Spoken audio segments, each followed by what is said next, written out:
Former President Donald Trump made his rounds in Washington, D.C. ahead of the first 2024 presidential debate next week.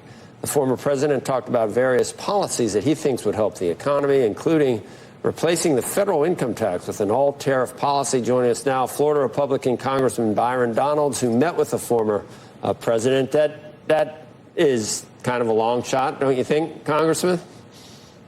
Well, look, I think the president is talking through a lot of different ideas.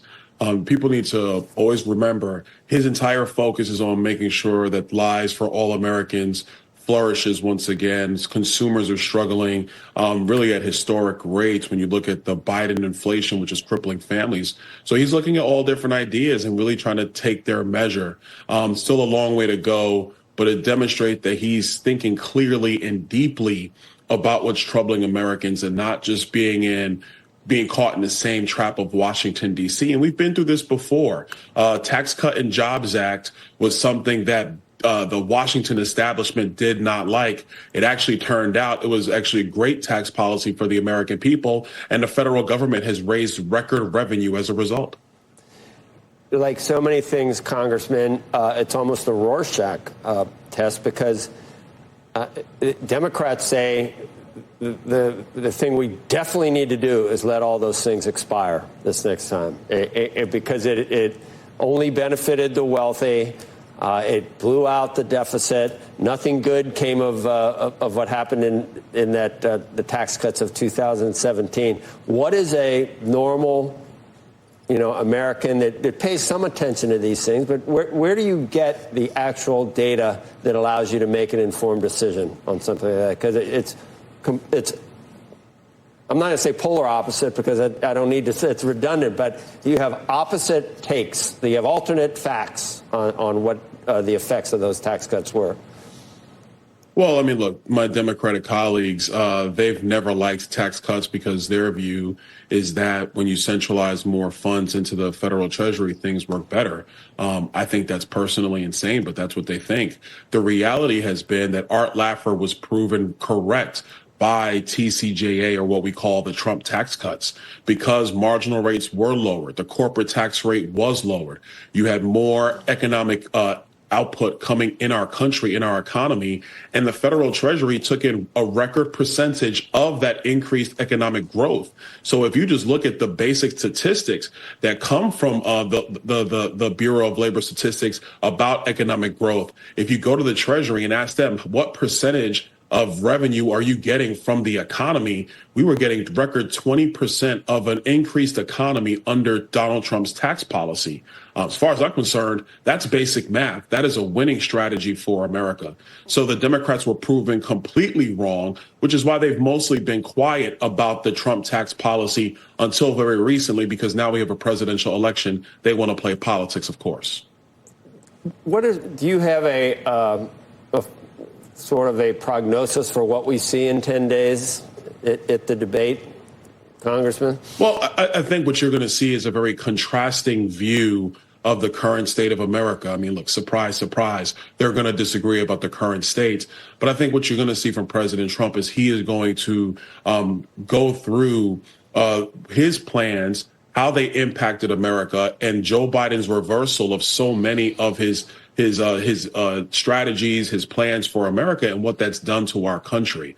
I'm not quite sure what to expect from Joe Biden. I really don't have a view on him and what he's going to do. I think that President Trump's going to demonstrate once again that his policy agenda was the correct recipe for the United States. And you're seeing that in support from the working class people of America, and now from the finance and business sector of America. Everybody knows the truth that the Trump agenda did work for America, and it will work for America again.